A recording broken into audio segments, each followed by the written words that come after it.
Nobody at St. Bartholomew's knew her real name. They called her Maya Ortiz. Quiet, efficient, the night shift nurse who never raised her voice. For 6 years, she had made herself small on purpose. She kept her sleeves down. She kept her eyes on the floor. She had learned that the fastest way to survive was to disappear inside a room full of people. Then a gurney crashed through the ER doors at 2:47 in the morning, and a paramedic screamed a word that only she should have understood. Reaper 6 is down. The word hit the room like a detonation. Everything was about to change. Before we get into what happened next, welcome to Silent Heroes. If you're watching this at 2 a.m. like our nurse's shift, drop a comment and tell us where you're tuning in from. And if you think you know who Reaper 6 really is, subscribe and take your best guess. Now back to the story. St. Bartholomew's sat on the edge of a mid-sized city, the kind of hospital that saw car wrecks and heart attacks, not war. Maya worked nights because nights were quiet and quiet was safe. She was 34, with steady dark eyes and a thin white scar along her left forearm that she always covered with a long sleeve, even in summer. Her hands moved fast and sure, but she kept her shoulders low, her voice soft, her presence forgettable. Forgettable was armor. Nobody knew that 6 years ago, she had gone by a different name entirely. Nobody knew what she had carried, what she had lost, what she had buried along with it.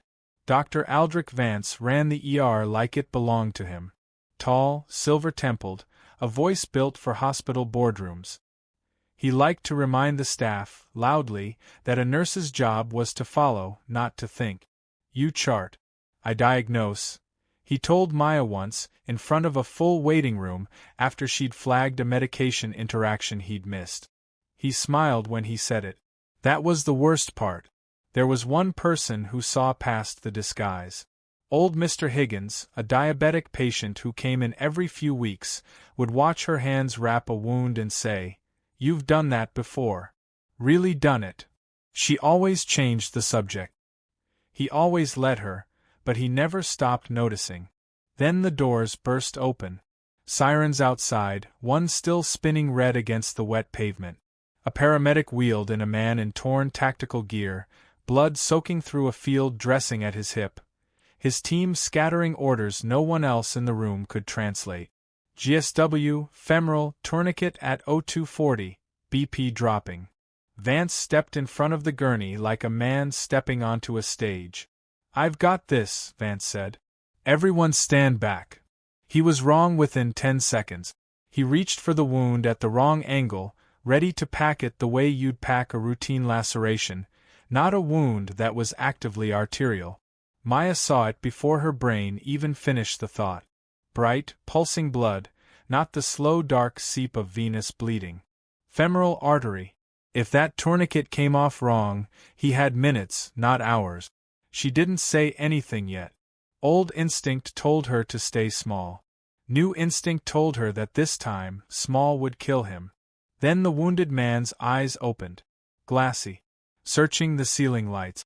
And he whispered, barely audible, a single name. Echo. Not her chart name. Not Maya. A call sign she hadn't heard spoken aloud in 6 years. She froze. Not anymore. "Move," she said, and her voice didn't sound like the quiet nurse anyone in that room recognized. It was flat. Certain. A voice built for triage under fire, not triage under fluorescent lights. Vance turned stunned. "Excuse me. That tourniquet is too high and too loose. He'll bleed out in 4 minutes if we don't reposition it now. I am the attending physician. And he's dying," she said. "Move." For a moment nobody breathed. Then something in Maya's hands changed. The faint tremor she always carried, the one she hid inside gloved fingers and long sleeves, vanished. Her spine straightened. Her hands went perfectly, terrifyingly still. A femoral artery bleed is one of the most dangerous injuries in trauma medicine. Unlike venous bleeding, arterial blood is oxygen-rich, bright red, and pumps out under pressure with every heartbeat. Left uncontrolled, a person can lose enough blood to go into hemorrhagic shock in under 5 minutes. The fix requires firm, high, direct pressure, 2 to 3 inches above the wound, not on it, combined with a properly windlass tourniquet. Get the placement wrong, and the bleeding continues even with the tourniquet cinched tight. Maya's hands found the spot instantly, muscle memory sharper than 6 years of hiding could dull.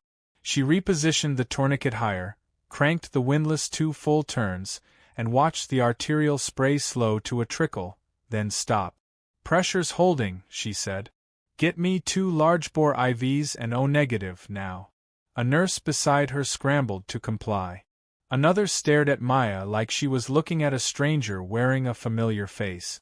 Vance's jaw tightened. "Who told you to touch my patient?" Maya didn't look up from the wound. Nobody had to. The wounded man's monitor steadied. His blood pressure climbed out of the danger zone. Somewhere behind her, she heard Mr. Higgins' voice from a curtained bed nearby, quiet, almost proud. "Knew it." Vance's face went the color of old paper. "You're done," he said, low enough that only she could hear. "I'll have your license for this." Maya finally looked at him. Steady. Unafraid. "No," she said. "I am just done hiding." The room went silent except for the beep of a heartbeat that, 20 seconds ago, had almost stopped. By 6 o'clock that morning, the story had already spread through every department in the hospital. Vance moved fast. He filed an incident report before the wounded man's blood pressure had even fully stabilized, accusing Maya of insubordination, of practicing outside her scope, of endangering a patient through unauthorized intervention. He stood in the administrator's office with his arms crossed, certain, the way men like him are always certain. "She overrode a licensed physician," he said. "That's not heroism. That's a liability." He suspended her on the spot. No badge. No ER. Effective immediately. Maya didn't argue. She simply walked back onto the floor anyway, past the security guard who wouldn't meet her eyes, and checked the wounded man's vitals one more time before anyone could stop her. "You're not supposed to be here," Vance snapped, following her down the hall, voice rising for the small crowd of nurses and orderlies now gathering at the nurses' station. "He's still my patient," Maya said.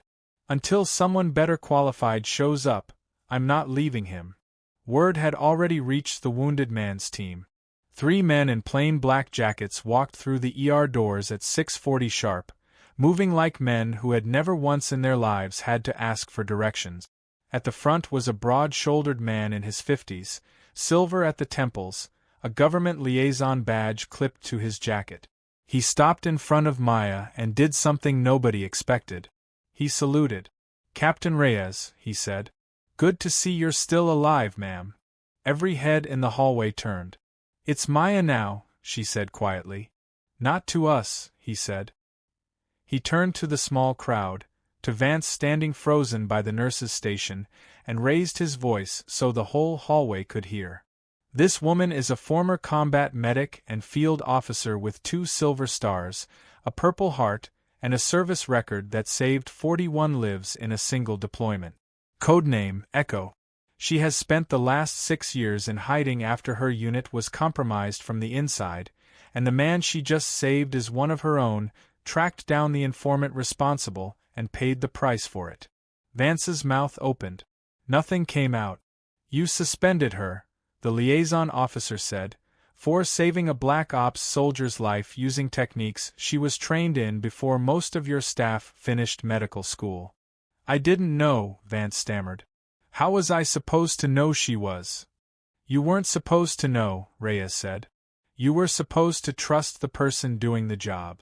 Instead, you humiliated her in front of patients for 2 years because it made you feel important." Vance's authority evaporated in real time. The administrator, standing in the doorway now, stripped his charge of the case immediately and pulled his file. That should have been the end of it. It wasn't, because buried in that file was something else, a discrepancy Maya herself had flagged 8 months earlier and been dismissed for reporting. A clinical trial Vance had quietly enrolled ER patients into without full consent, funded by a pharmaceutical company that had been paying him directly under a consulting contract he never disclosed. The forged addendum to the trial paperwork had her signature on it. A signature she never gave.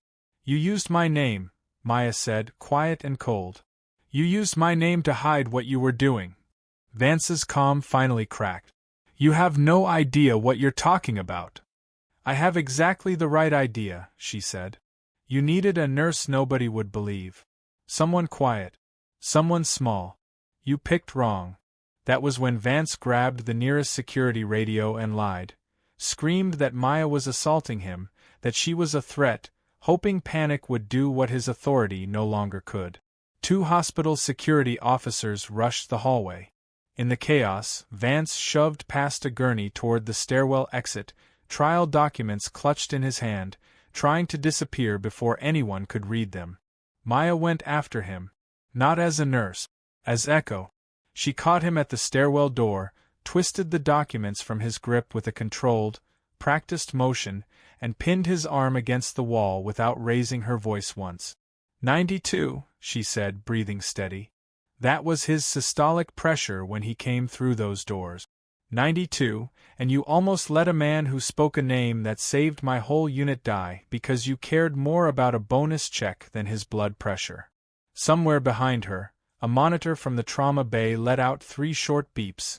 The wounded man, stabilizing, alive, saying her old name one more time like a message from everyone she had lost. Her throat tightened. She held it together. "Got it," she said, when security finally caught up and took the documents, took Vance, took the truth out of his hands for good. 3 weeks later, Dr. Aldrich Vance lost his medical license permanently. The pharmaceutical contract was terminated, and the hospital opened a formal review into every patient he had ever placed in that unauthorized trial. Maya was reinstated the same week, not as a night shift nurse hiding in plain sight, but as the founding director of a new trauma response unit, one built specifically to bridge combat medicine and civilian emergency care. They named it after no one but her request, the Echo program. Old Mr. Higgins was there on opening day, sitting in the front row, grinning like he'd known all along. Because he had. "Told you," he said. Maya finally let herself smile. "You did." The theme of this story is simple. The quietest person in the room is sometimes the strongest one in it. Hiding who you are doesn't erase what you've survived. It just delays the moment the truth saves someone's life. If this story moved you, hit like, subscribe to Silent Heroes, and tell us in the comments, what would you have done in Maya's position? Our next story is already waiting. The end.